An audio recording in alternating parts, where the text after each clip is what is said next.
Wow, full of room just before the 4th of July. Thank you so much, everyone, for coming. Welcome to our Thought Leader Series hosted by our Stanford GSBBC Alumni Chapter, featuring Steve Chen.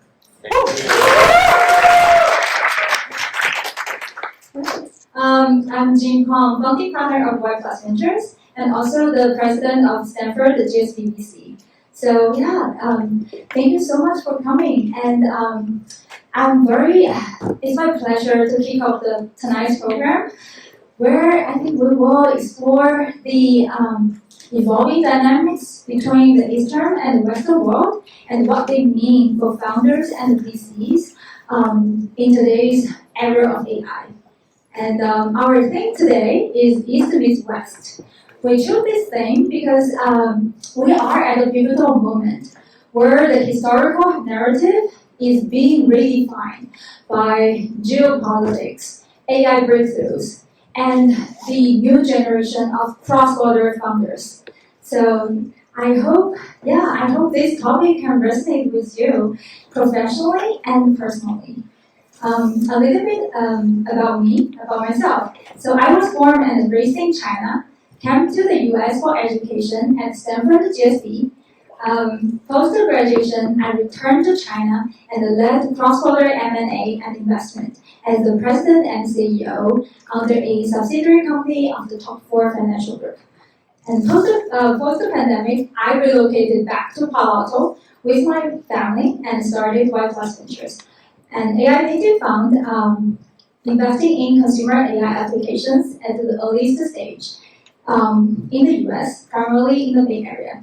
So, tag me as a proud Stanford alum, first generation immigrant, female VC, and mom of 2 kids.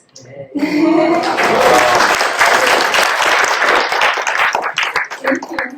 And it would be my honor now to introduce our speaker, Steve Chen, who I believe needs no introduction. Steve is a world-renowned entrepreneur, co-founder and former CEO of YouTube. And born in Taiwan and raised in the US, Steve's journey from suburban Chicago to pioneering one of the most influential platforms exemplifies the very essence of East meets West. He earned his computer science degree from the University of Illinois and was among the people's earliest employees. Later spending time at Facebook, the experience that shaped his approach to technology and entrepreneurship. Today, Steve resides in Taiwan with his family and actively invests in the local startup ecosystem. He is focusing on bringing the ties between the entrepreneurs and investors at the Silicon Valley with engineering talents across Asia. So please join me in welcoming Steve Chen.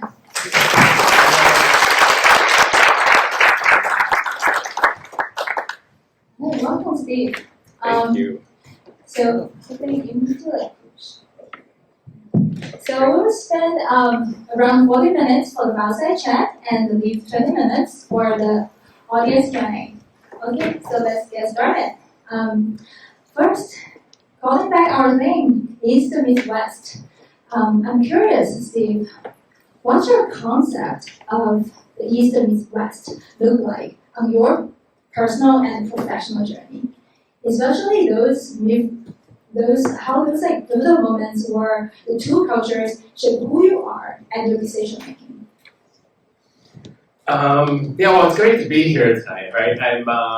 And again, as mentioned, I think I'm more or less consider myself a full-time resident of Asia these days, but to get out of the hot summers there and still always returning to the Bay Area for the summers, and that's been the case ever since that moved in 2019. So for the last 5-6 years, it's been spending time in Asia for most of the school year, but then for the summers back here. And in addition to, I think, the weather differences, it's still good to keep, I think, a finger on the pulse on what is happening inside Silicon Valley. I do think that when I initially made that move in 2019 to to Taiwan, that was still a few months before COVID started. And it really, I mean, in some ways it was almost like a startup event.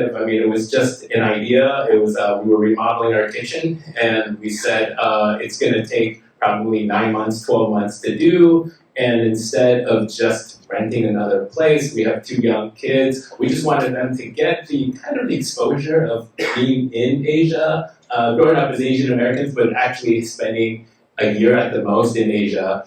But again, I'm speaking about this 5-6 years later, we're still living there. And just like a startup, so many things happen that's unexpected along the way.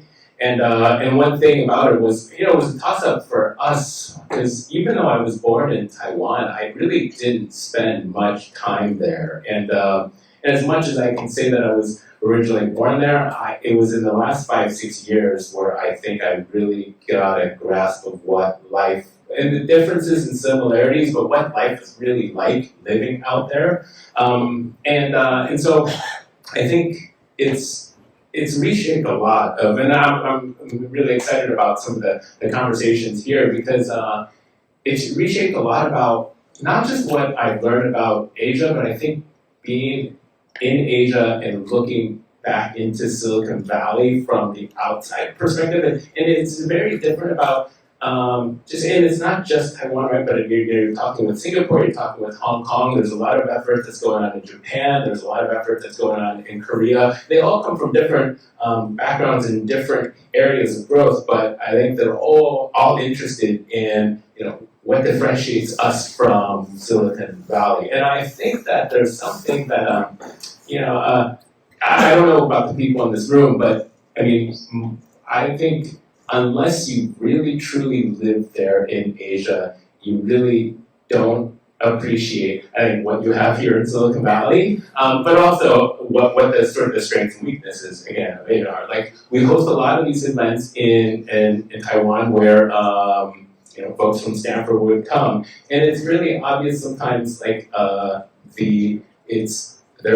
you can just tell by the conversation and the feedback about the advice that they're giving and the tips that they're giving, whether or not they've truly lived in Asia before or they're just visiting. And because it's completely different worlds when it comes to the culture, the philosophies, like the risk tolerance, the risk of failure. All of that is so different in Silicon Valley compared to just about anywhere else in the world. And I think that until you've moved outside of Silicon Valley, you don't appreciate what you have here. That's true. So that's a good insight. So let's dig deeper on that. So what do you think the narrative? So for example, for the last decade, we have the narrative of cheap labor and mass market in Asia, cutting-edge innovation, and capital in Silicon Valley. Do you think those historical narratives still stand? Or if not, what should be the updated narrative for the next decade? I think that's evolving so quickly, right? I think, and it's evolving in sort of kind of independent ways, but I think speaking from what I've seen, I think just looking at what Apple's been doing inside China and how difficult, how challenging, in spite of all the challenges they face, it's still impossible to make this iPhone outside of China, right? And I think that you're realizing that it's not so much what I think people's expectations were about cheap labor being there. It's that skill and talent that's been developed over 15 years there that's truly unique about China that you can't just replicate overnight anywhere else in the world, right? And I see that like in Taiwan, the good instance is with TSMC and the semiconductor industry, that while everybody I think knows and recognizes TSMC as the brand name, there are thousands of people that they're working with and contractors, subcontractors, and companies that are formed entirely in Taiwan. They're public in Taiwan that are actually feeding into that system. And it'll be interesting to see what happens in Arizona, and it'll be interesting to see if they can replicate some of that. But again, it's not just about. I'm sure they can build a fab, a 3 nanometer fab in anywhere in the world, but I think there's much more to that feeds into that, not just in terms of the people, but the skill set and the resources that they're going to need to be able to continue to feed into that. And so I think I've been keeping track of what's been going on the TSMC side, and I think there were a lot less issues when they were opening up another fab in Japan compared to what it's like to open up another fab in the US. And I think that there's a huge cultural difference, but then I think just being closer to a lot of these other resources, I think the best way to reveal that is to try to do something like what they're doing now. And I think that just exists across the spectrums in every one of these countries and each one of these isolated industries. That's true. It's good to know we're still connected. Now we're not connected. Just talk. Oh. Hello. Yeah. Okay, we just use Something was like that. Yes. Okay, so I think I'm okay. So yeah. So with that, let's talk about, for example, how do we, with that narrative, so how do we build credibility across cultures? So in your opinion, for example, how can founders rebalance the Eastern value of quiet due diligence, like do your work, with Western norm of visible storytelling, show your work, and how do you reconcile two approaches to be both genuine and effective?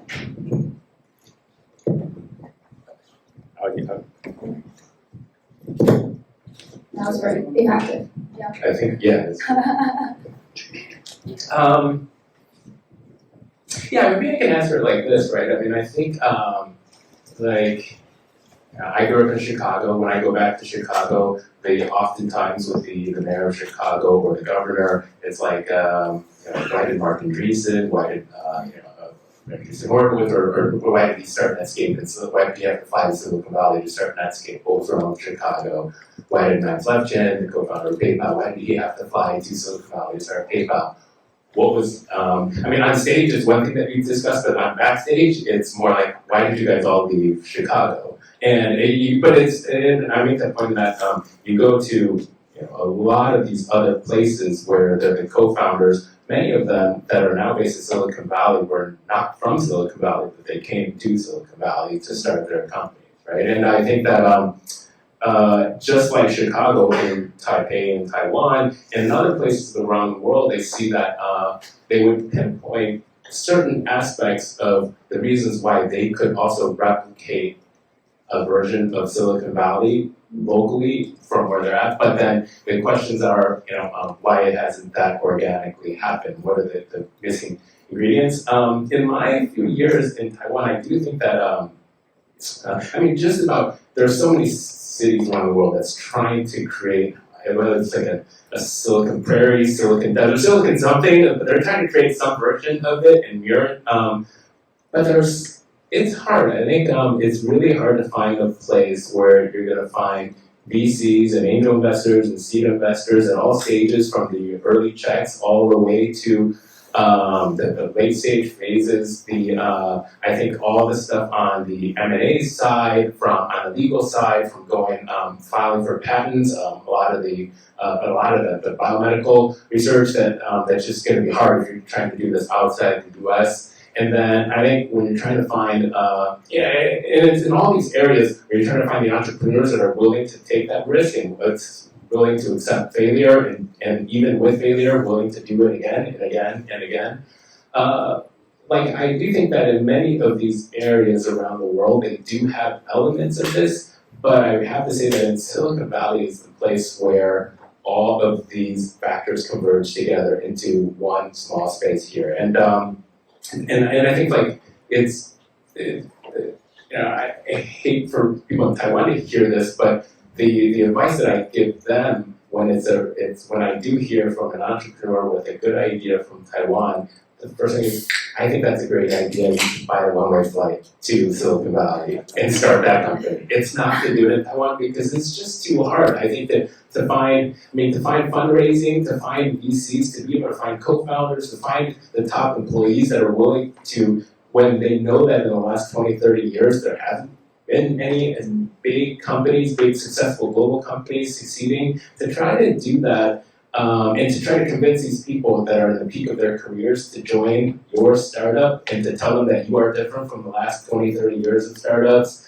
And I know this from just personal experience from either PayPal or YouTube and how quick we were able to, again, meet with Jerry Yang and meet with the head of the M&A side at Yahoo, the head of the M&A side at Google, and then actually go through all the due diligence at Wilson Sonsini, and then do all the board meetings with Sequoia.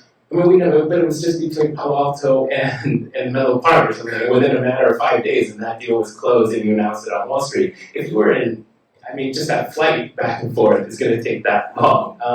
And so I think there is something to be said about the magic being, it's not just so much about the actual idea or any one specific person or individual or element, but that whole context of just being in Silicon Valley is special. But then I think that it doesn't mean giving up. I do think that what I've been suggesting to the government is that there are strengths in Taiwan, as can be evidenced in things like, especially in the hardware semiconductor industry. And so if there are, and I think in terms of engineers, I'd say there are good engineers that, especially on the hardware side, but even on the software side, I see good engineers in Taiwan. And in many other parts of the world. But then in Taiwan, what it's lacking is you don't have the entrepreneurs that are willing to take that risk. It is hard to find fundraising. It is hard to do some of these other factors. And so the recommendation, and I think this is kind of on a kind of per location basis, where those strengths are, where those weaknesses are, analyzing that. But in the case of Taiwan, it is to suggest working with companies that are doing something in the semiconductor space, in the hardware space, that have already done something, that have the entrepreneurs, that have the actual fundraising, that are based already in Silicon Valley, that have already raised maybe a Series A and Series B round. And actually, I see many of them, they're already making trips to Taiwan themselves, to specifically to Hsinchu and to TSMC, where all the fabs are, because they know that it'll give them an advantage if they can actually have a presence there. And so if there's a way to be able to help build that out over a period of years, I think that's a sort of a prerequisite phase that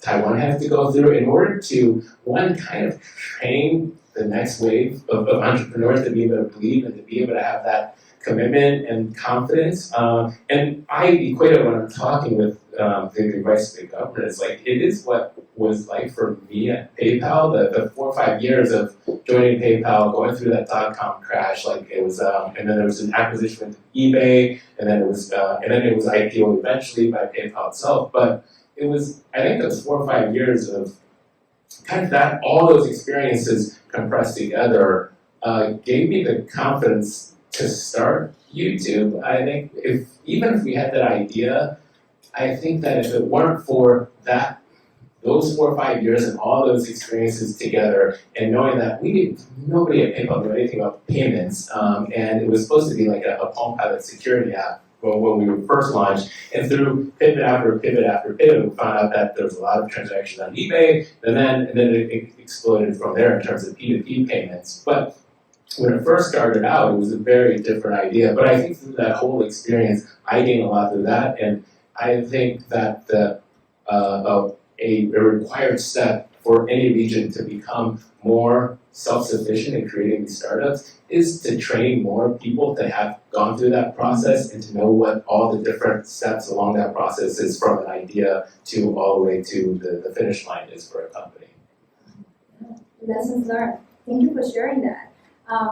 So let's switch gear a little bit, since you mentioned about YouTube. I think many of our audience today, right now, are tech executives, technical founders, and investors. Many of them, I think, look up to you and are seeking their own YouTube moment. So can you maybe just like bring us back to that moment for a little bit? What did the defining YouTube moment look like? I mean, I think, again, when you first get fundraising, I think like one of the first things in Silicon Valley especially is you work with a professional PR firm to invent a story about why YouTube was created. And so oftentimes that's the one that I'm used to telling about how we were having a dinner party and we were taking photos and videos. We couldn't share the videos, we shared photos easily, so we created YouTube to share videos.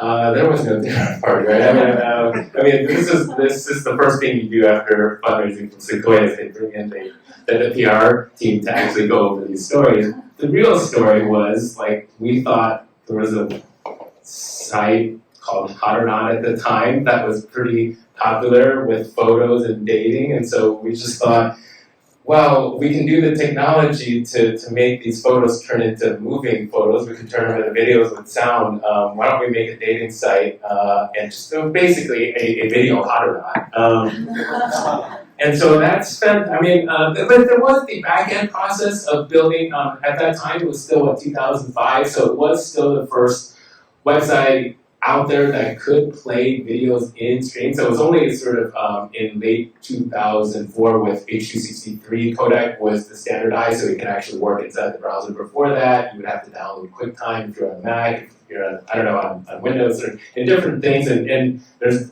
tons of like, I think over 220 different audio codecs, over 128 different video codecs. You can put them in whatever container way you want to shape a video. And that's why like it was impossible to share videos with other people before.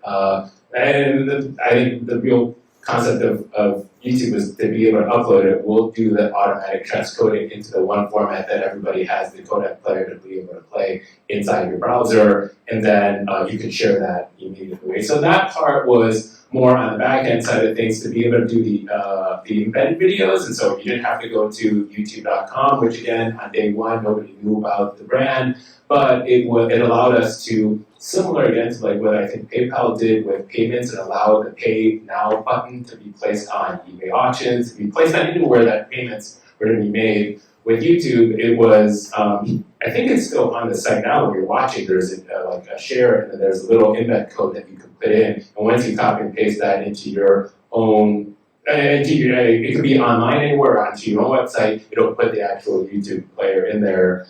And again, nobody did that when it was a dating site.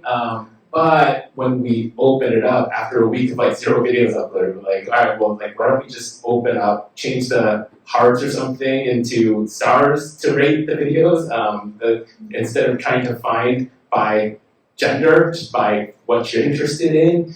And then it didn't spike hugely, but we started at least seeing trickles of videos come in, and we started seeing people using it. And then I think a few other factors there early on, right? I think there were these, I mean, I think it was being cognizant of looking at these key metrics that were important and looking at how the users were using the service and site. And so when we started seeing it, we weren't sure if it was going to be something where people were going to be uploading a video and they would be able to see that the video gets 18 views and they know exactly who all those 18 people are. Or was it going to be what it's turned out to be, which is I'm going to spend all this time creating a video and then I'm going to upload it without knowing. I want it to be viewed as many times by as many people around the world, but I actually have no idea who's behind watching it, and it's just about it. At that time, it was relatively new that why would people spend all that time?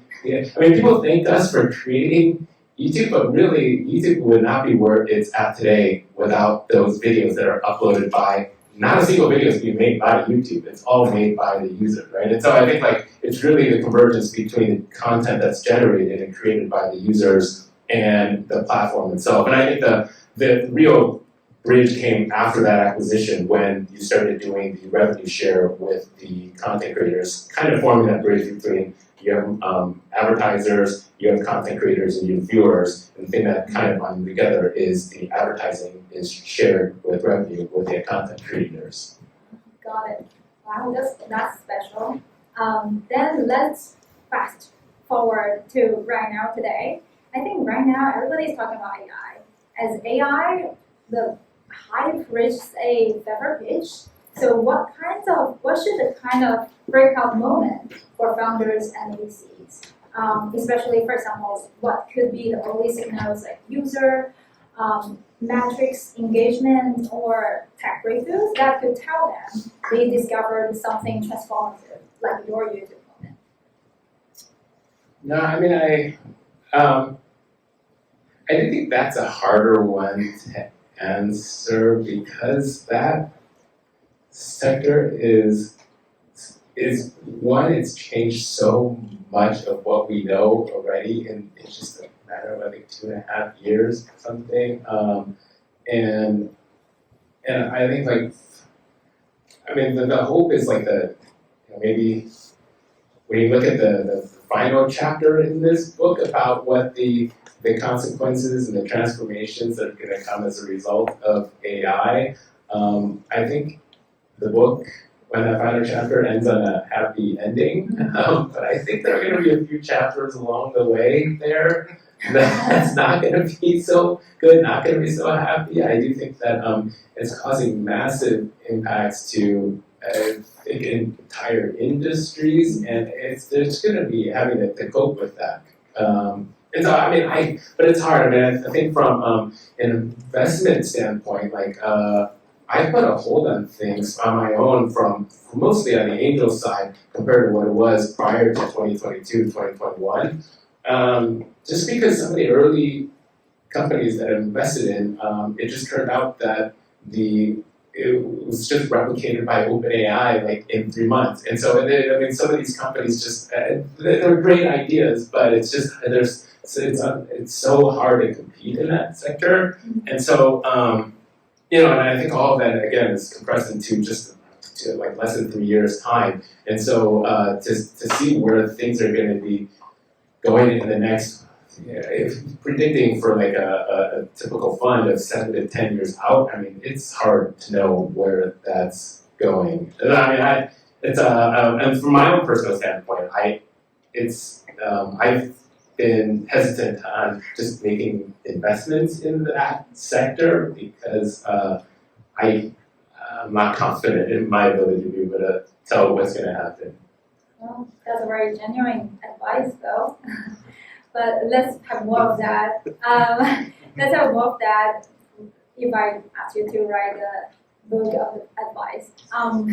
One thing I should mention is that our audience actually are from very diverse age group today.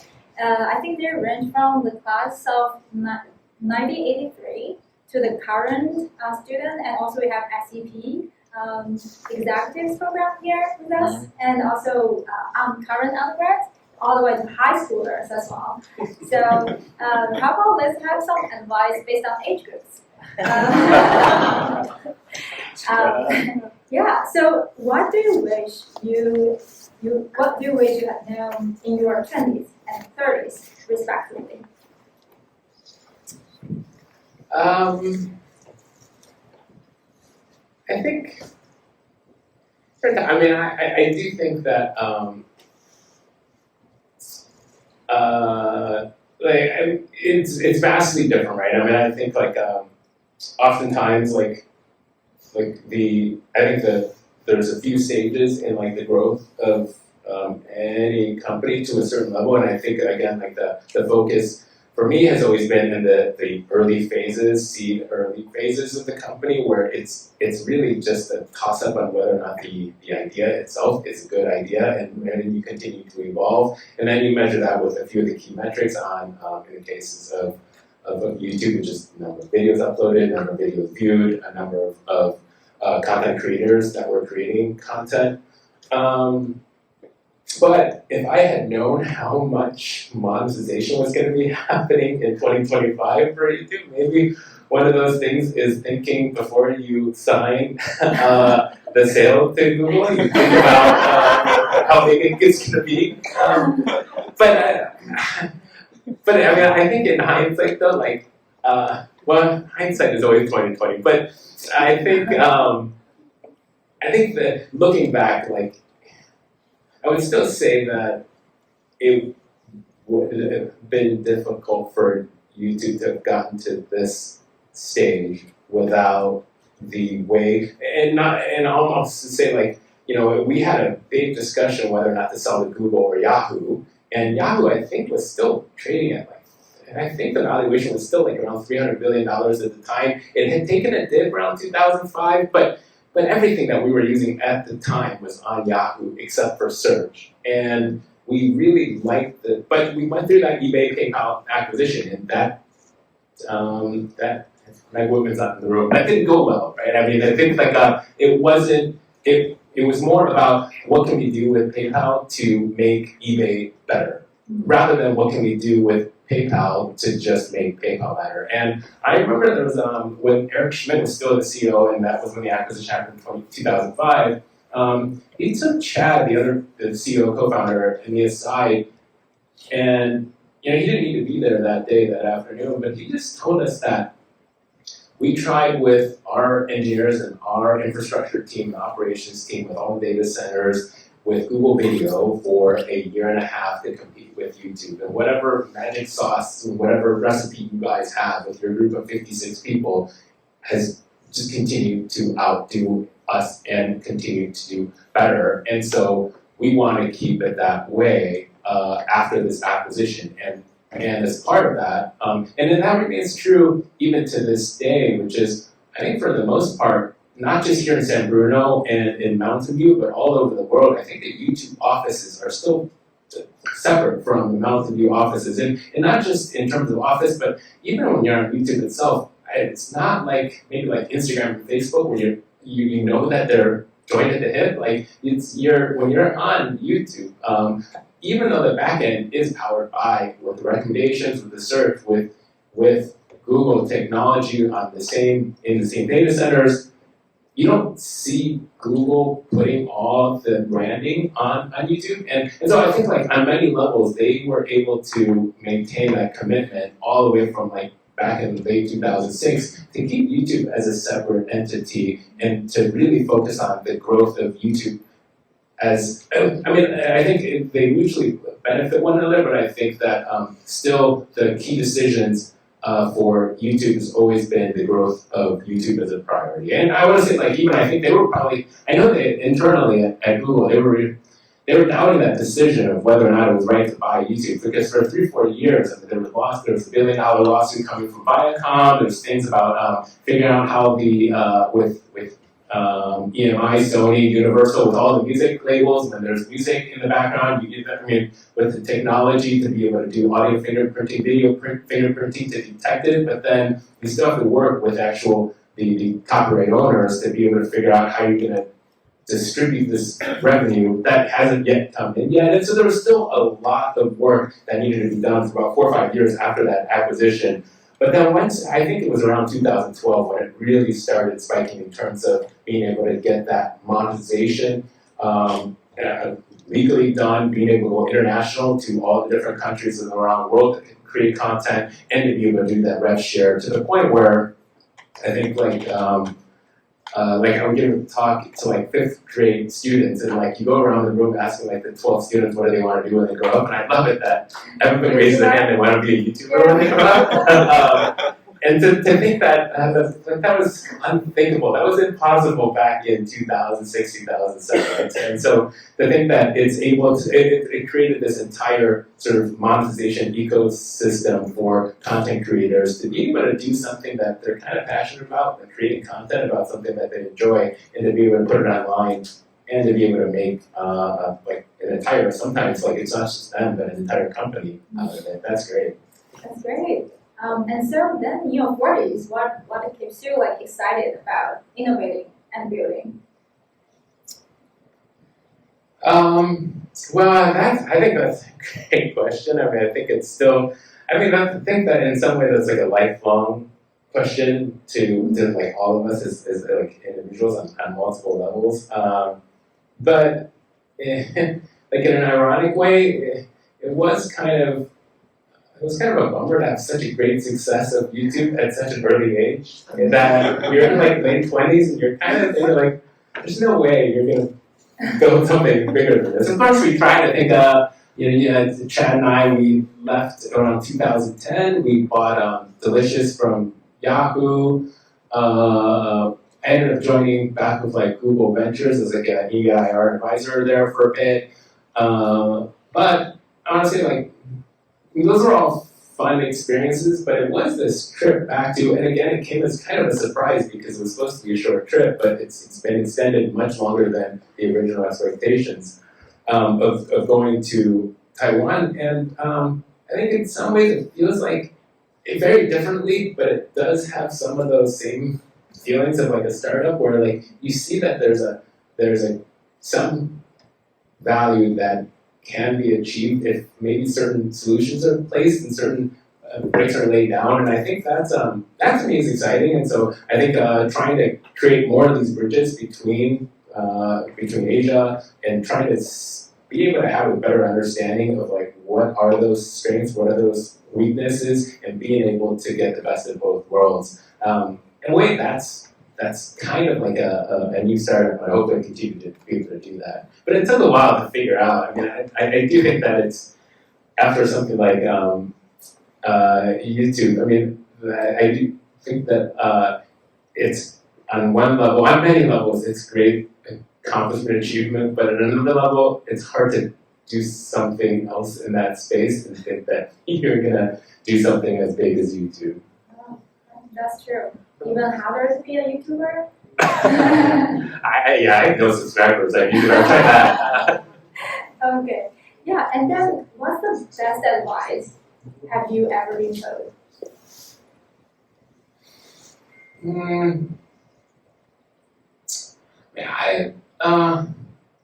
Actually, like, I think it's so important to be able to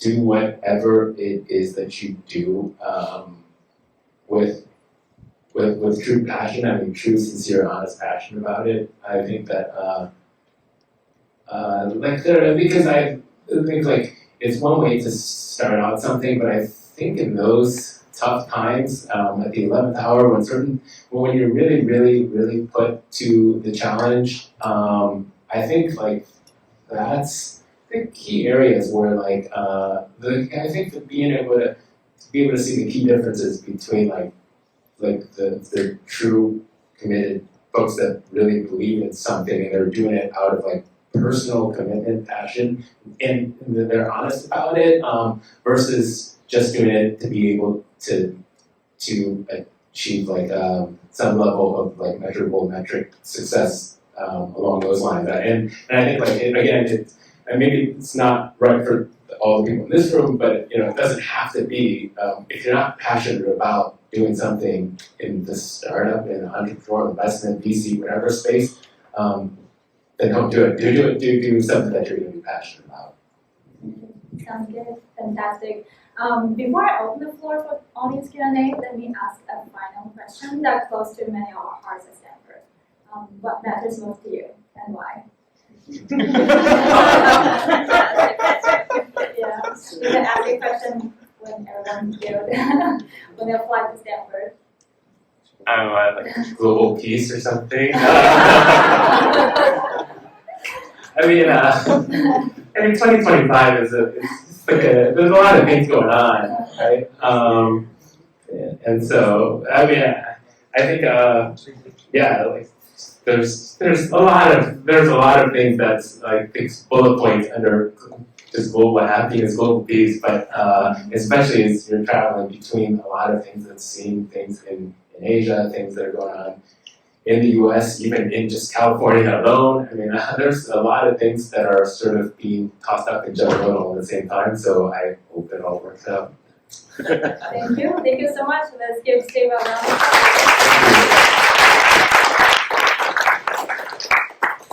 All right, so let's open up for audience questions.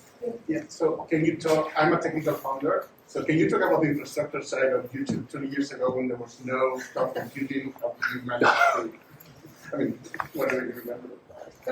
No, I mean, I think in some ways there was like YouTube from, well, multiple things. I think one, that was definitely like 80% of the engineering was focused on operations and IT and infrastructure. And this was, again, before cloud computing, right? So you had to order your 42U racks of machines and know exactly what configuration those were, exactly how much power you're going to be taking up. I mean, you're basically building out your own data centers. And then you have to know that within 4 to 6 weeks beforehand. And you have to be at that data center, whether that's in San Jose, whether that's in Washington, D.C. or LA, at 8 a.m. on Sunday when it gets delivered. You have to be the one that pulls that 42 rack of machines outside of the truck and then move it up the 5 floors and plug every single one of them in. And you have to do the installs on all the. I mean, there was a huge part of it of when videos were uploaded, like where exactly to upload them from, and it's this careful balance between you want to keep the costs down, but there's so many variables. Like you didn't know where the growth was going to be coming from. Was it going to be more heavy on CPU and transcoding the videos? Is it going to be more on the bandwidth side for the video streaming? Is it going to be on the storage side? Because we always kept around the originals in case new codec versions came out, so we could retranscode them. And even to this day, like when I'm uploading, when I see these bad 4K HD videos on YouTube, I just feel bad for Google to have to pay for that, to have to maintain that, the operations, the networking, all the back end to keep those videos. Because at Google, every one of the videos, as far as this a while back, but they put it in 3 different locations, 3 different physical locations. So in case a natural disaster happens in a data center here, that video, that bad 4K original video is going to still be able to outlive 2 of those events in 2 of the data centers, and at least 3 of the data centers. All the videos that you upload to YouTube, the originals are in 3 different places. Plus, it gets retranscoded to what's going to be on different formats, different versions, and then on the iPhone, and different versions for mobile devices. But I mean, I think like that was always like the hardest part, and that was still like at a point when broadband penetration was just getting over 50%, right? And so it cost a lot to be able to be on the data center side of things. And I mean, there were just so many stories of like working with a lot of the like Equinix, like with ServerBeat, with a lot of these back-end providers, and they like a few of them, they would have ways of trying to attract customers. It was something like $150 a month, and you're going to be able to use this much storage, this much RAM, and this much bandwidth. And they just never expected anybody to use that much bandwidth until we came. And it's like as soon as that happens, like 3 weeks later, you get a call from the CTO of the company saying, "We need to talk. Like you guys can't be using our services anymore." And so I think like. We even had like a lot of discussions with the Netflix team, because that was really, I think like it was YouTube and Netflix that was taking up over 50% of the internet's traffic at that time. I think YouTube still right now is about 40% of the internet's traffic, I think. But like that time, it was just working with Netflix, and it was, the conversation was, we can be competitive on the product side, but none of us are going to even survive if it was just a test of whether or not the internet itself could be the backbone replacement for what like cable TV, from satellite TV, could actually be it's sufficient enough. And I gotta say, like in 2005 and 2006, Netflix wasn't sure, we weren't sure, Google wasn't sure, like we weren't sure whether or not the internet was going to continue to scale out as big as much as it has since then. Hi, my name is Minta, and I study computer science and computational biology here, and right now I'm a research scientist at Google Research. So I have a question that what is the most fulfilling moment during your tenure at YouTube, and also what is the hardest decision you have ever made as a leader? Thank you so much. I mean, I think this like kind of winds the clock back a bit, but I mean, I was only there at YouTube from like 2005 to 2010, right? And there were like few moments where it shocked me to see something happen in the real world's usage and adoption of YouTube that made me kind of come to the realization that like, wow, it's gotten to this size, right? And I can say like one of them was, it was in 2007, and it was a collaboration between I got this call from CNN that asked us if we wanted to do the presidential debates, and it was both the Democratic side and Republican side, but do the questions would be uploaded by YouTube users. They wanted it to be, instead of the judges asking the questions, kind of cool to be able to see the faces, the people, the context of the American voter that's asking the question. And so we were invited out to host this event, and appearing on like CNN and being interviewed about YouTube, and to be able to be part of there, meeting like Obama and Hillary Clinton, all these people, and to be able to see like this thing that we just started like a few years ago with people asking questions to the next, U.S. presidential candidate. That was, I never expected that. And then that's still like 2007, right? And we're way past that now. Like this year, we're just celebrating the 20th year anniversary of the creation of YouTube. And so I think like it continued to scale. Like I think another huge moment was in another call, and it was with Apple and Steve Jobs at the time, and it was like, even with the NDA, but we're going to be launching this device, and where it's all going to be apps that come from Apple, except for one. We think that there's one way to prove what a smartphone can really do, and it's YouTube. Of course, like the way they do, they would say like, if you don't work with us, we're going to work with Hulu. So there's nothing you can do. But because we had to retranscode every single video. But this is still 6 months before the App Store was open, right? And so when the iPhone 1 launched, like you couldn't install any apps. You could only have the apps that came with it. And it was amazing that they decided to choose YouTube to be put onto onto that iPhone.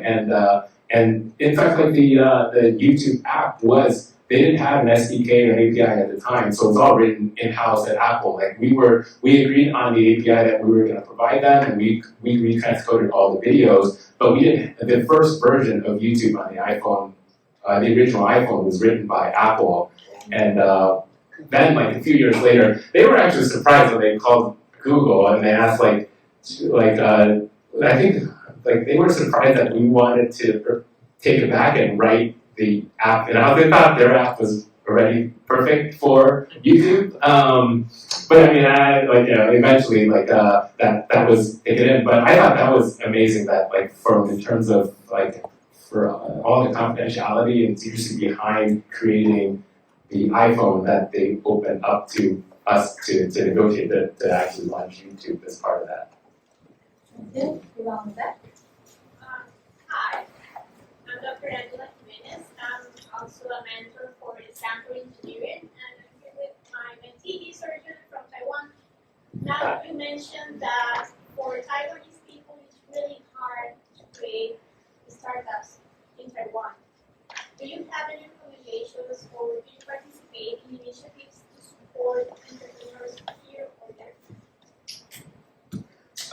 Yeah, absolutely. I think 100% of the focus right now is on doing that. We need 8 hours or time or something to talk about all the issues that it faces. But I think it's not just with Taiwan, but it's with I think many other just parts of. I kind of alluded to it a little bit earlier. I think Taiwan definitely has its strengths. I've seen the engineers and worked with the engineers there, and they are comparable to some of the best engineers that I've seen here. But other than that, it's just until you leave Silicon Valley, until you're in Taiwan and trying to start something on your own, I think you don't appreciate all the other benefits that you have in Silicon Valley. And I think it's not just a few trips to visit these areas and think that you can just recreate it. The first thing I did when I went to Taiwan, once COVID started and I knew I was going to be there for a while, I ended up trying to start something in Taiwan in the same exact way that I would have done it in Silicon Valley. And that was a a complete eye-opening experience, a learning experience of like what it's like. I mean, there's things with your in a way like the language and culture, like you're developing something for not just 23 million people in Taiwan, but for the global community. But then, sometimes like it's like here when you're starting something, you can every one of the engineers can contribute with their ideas and feedback and suggestions because they're the users as well. But there, it almost felt like, no, that doesn't work because that's not how people do things in that target audience group that you're trying to target, and so you have to think differently. So there, in some ways, you feel isolated, but that's just one of the things, right? It was like, like when it comes to VCs, like it's very difficult to be able to find VCs there, and to be able to find the VCs that are willing to take that long leap, of like 7 to 10 year leap, and trying to take something that that they're willing to go for like 3, 4, 5 years without generating a lot of revenue, as long as they're continuing to see metrics. Whereas here, like in Silicon Valley, like even with when talking with Sequoia for the first funding round, the second funding round, when we talked with Google, when we talked to Yahoo, we never talked about real revenue numbers, right? I mean, none of that, it never came into the conversation. You just knew that you're getting 1 billion video views a day, and there is a way to be able to monetize it based on these CPMs and these rates that you get. But it's a long-term play, and there is a bit of risk there, but you know that if you could monetize it, then it could be what I think YouTube has turned into now. But that is really like the mindset of like a long-term investor or a company that has the resources like Google does. And for a country that hasn't seen that many successful IPOs or acquisitions in the last 20, 30 years, I can't blame the investors for not wanting to take those risks, those long-term risks. And so a lot of those early discussions are about, these are early stage companies, but it's about what are your revenue numbers and what's your time to be able to reach profitability. And I think like it's just different mindsets, and I didn't really learn about this until I actually tried to create something outside Silicon Valley.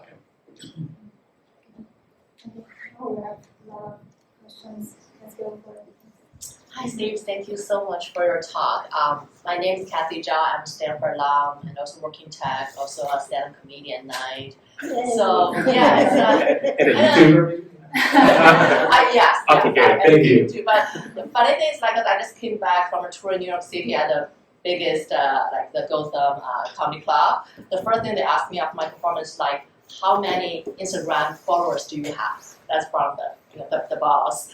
And then they want to know to put on your bio, like how many views of your YouTube, like videos. So it's like the whole situation has totally changed in, I would say, like just very specific comedy-wise, like the offline is totally depending on the online ones. It's not like previously you get famous in comedy clubs, then you get on TV. So the whole thing has totally changed.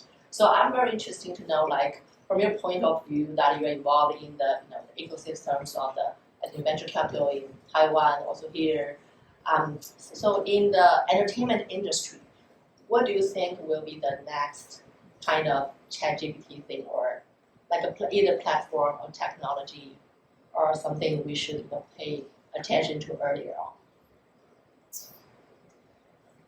Yeah, well, I mean, I think like there has been a huge transformation in a very compressed period of time since I think YouTube opened up, kind of democratized you don't need to know somebody, say in Hollywood, to be able to become somebody that can accumulate 1 million views or something, as it's been shown.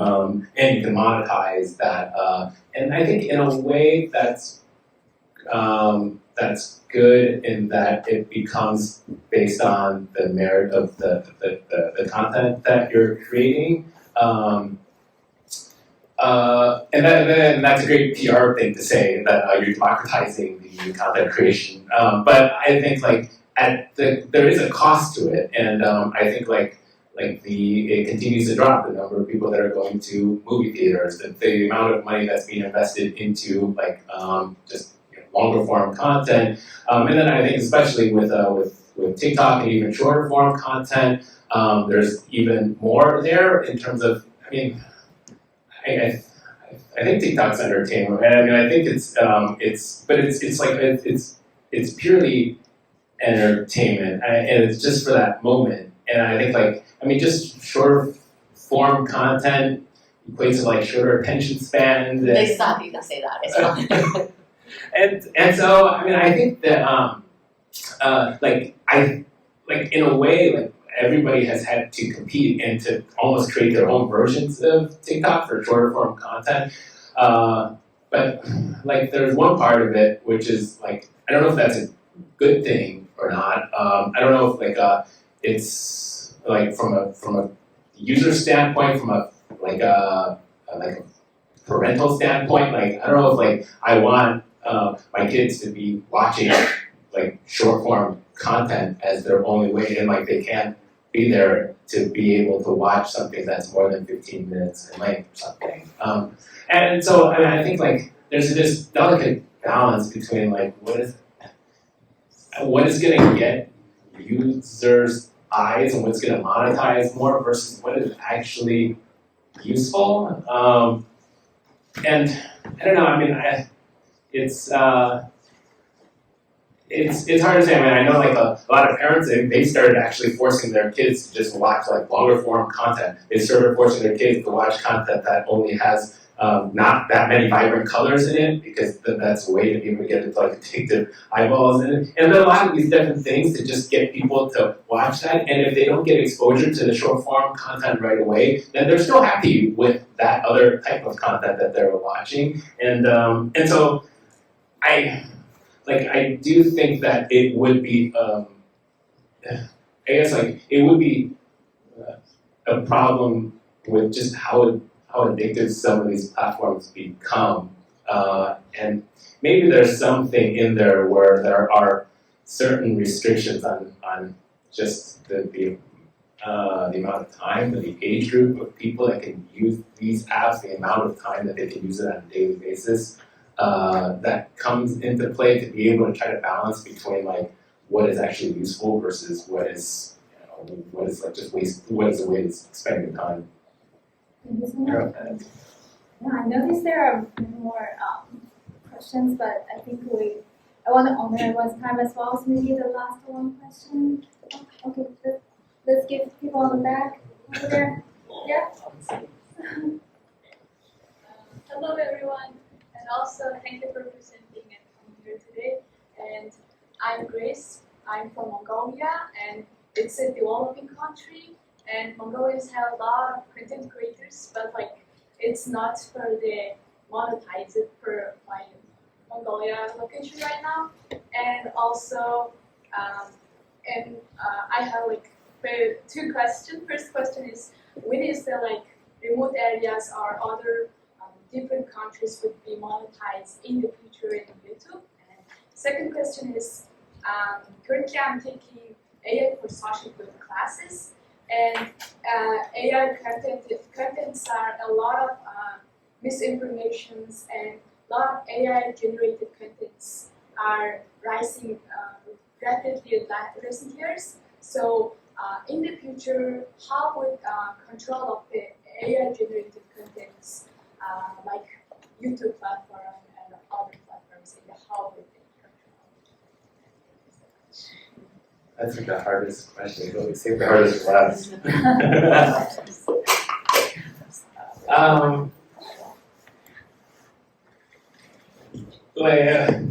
I mean, and I'm really speaking in terms of somebody that's not an insider dealing with AI-generated content, right? Because that was something that was unthinkable back then, to be able to create content like that. Back then, it was if you had a video of something that was verifiable proof that it happened, and now you have no idea if what you have to actually gauge and judge whether or not it actually happened. I don't know. I mean, this is personal views on it, but I do hope that there are technologies to be able to be deployed that it can. It's fine if it's like integrated into the process, and a lot of like tools and AI tools have been used to be able to create content or to improve the content already. But I wish that there would be better like demarcations and to be able to have like signals to be able to detect one on the technology side, just to be able to detect, and two, to be able to demonstrate and to show to the user that this content is actually, what parts of that content was either completely created or some parts of it were generated by AI. And the first one, I'm not sure if I understood. First question was, I'm from Mongolia, Yeah. and they have like a lot of content creators, but they don't monetize because of the location.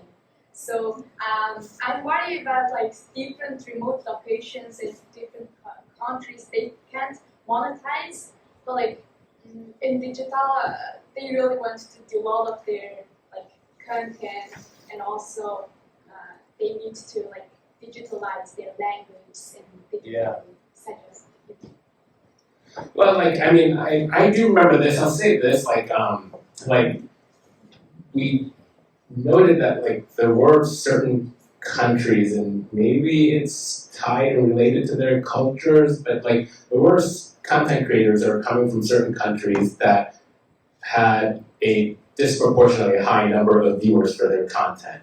So like, I remember, and it made also the internally, like the way that we prioritize on what countries to internationalize and localize to. And like, for example, in the early days, like the two countries were outside of the US, a huge number of content creators coming from Korea and Japan.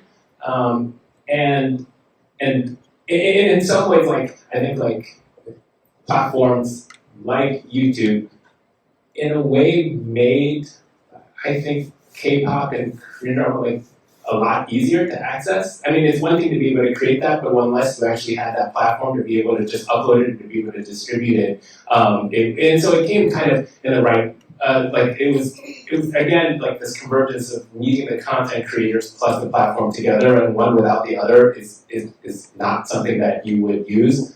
But I mean, I think like with Japanese, there was so much, especially in the early days, like anime content that was coming from Japan, and there was so much content that even to this day, I guess like only is made in Japan, and like but the rest of the world likes to watch it and share it, and I think that there's something there about the about YouTube, about like kind of like it's about guessing like what the global users are going to want to watch, and to almost make it a formula out of how to create that type of content. And so, like, I do know that in Korea, a lot of the time, like, I mean, they start training at a very early stage, and it's almost a formula as to, like, what types of content is going to get viewed. They do A/B testing on the types of content, and it's